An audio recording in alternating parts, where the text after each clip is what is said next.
যে জেনারেশন জুলাই বিপ্লব করেছে তাদের মধ্যে থেকে এমন সব ব্যক্তি বেরিয়ে আসুক যারা টার্কির সেলজুক বাইরাক্তারের মতো ড্রোন টেকনোলজিতে বাংলাদেশকে অনন্য উচ্চতায় পৌঁছে দেবে, মিসাইল টেকনোলজিতে বাংলাদেশকে এমন পর্যায়ে পৌঁছে দেবে যে বাংলাদেশের একটা মিসাইলের ভয়ে বাংলাদেশের আশেপাশে কয়েক হাজার কিলোমিটার থেকে কেউ বাংলাদেশ থেকে চোখ তুলে তাকানোর দুঃসাহস করবে না।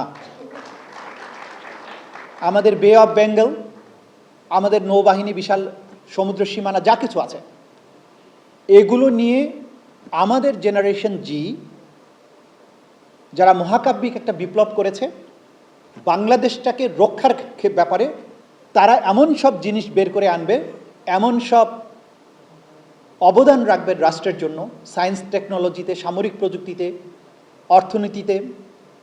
বাংলাদেশ আজকে যে অবস্থায় আছে, আমাদের গার্মেন্টস ইন্ডাস্ট্রি নির্ভর যে অর্থনীতি, সেটার থেকে বাংলাদেশকে বের করে নিয়ে আসার কি পদ্ধতি আছে, এইটাই জেনারেশন জির পক্ষে বের করা সম্ভব।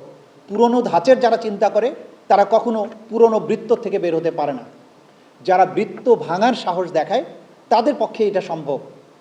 সুতরাং 56,000 বর্গমাইল যে শুধুমাত্র আমাদের ভৌগোলিক সীমারেখা নয়, যেটা প্রফেসর ইউনূস সাহেব বারবার বলতেন যে আমাদের বিশাল সমুদ্র সীমা, এটা আমাদের আভ্যন্তরীণ ভূখণ্ড যেটা, সেটার অংশ। বাংলাদেশ বৃহৎ ক্যানভাসে আমাদেরকে কল্পনা করতে হবে।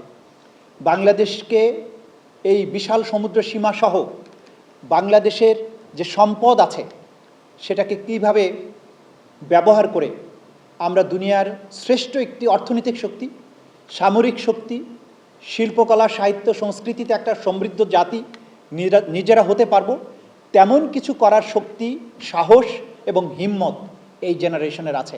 আমাদেরকে তাদেরকে শুধুমাত্র সুযোগটা তৈরি করে দিতে হবে, তাদেরকে উৎসাহটা দিয়ে যেতে হবে।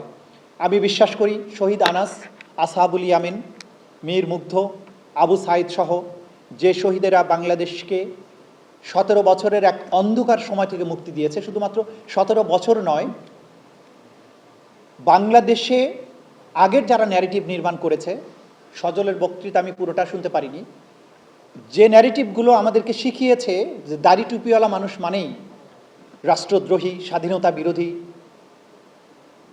যারা আমাদের জাতিসত্তার শক্তির যে জায়গাগুলো সেগুলোকে প্রশ্নবিদ্ধ করে সাংস্কৃতিক বয়ান নির্মাণের চেষ্টা করেছে, জুলাই বিপ্লব কিন্তু সেই প্রচেষ্টাগুলোকেও পরাজিত করেছে।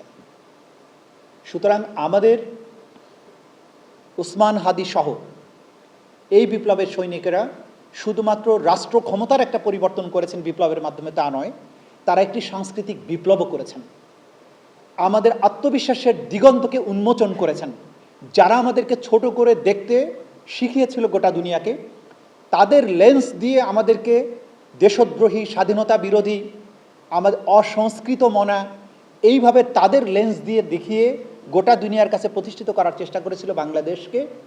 সেই লেন্স ভেঙে দিয়ে আজকে দুনিয়াকে আমাদের জুলাইয়ের লেন্স দিয়ে দেখতে সুযোগ তৈরি করে দিয়েছে। এটা ছিল একটা কমপ্লিট সাংস্কৃতিক বিপ্লব।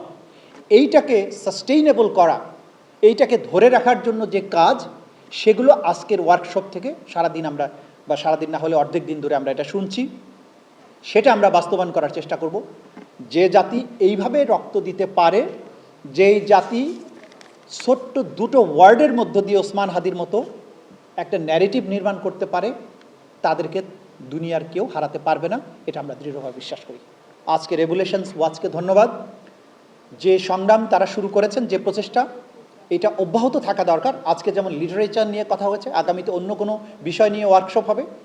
যে জুলাইয়ের জন্য আমরা জীবন দিয়েছি, সেই জুলাইকে সফল করার জন্য, চূড়ান্ত পর্বে অসমাপ্ত বিপ্লবকে সমাপ্ত করার জন্য যা যা করা দরকার, সেই কাজগুলো করার ক্ষেত্রে এই জেনারেশনের প্রত্যেকটা প্রচেষ্টা অব্যাহত থাকবে।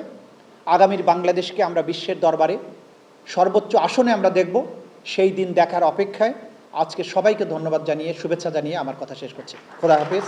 বাংলাদেশ জিন্দাবাদ।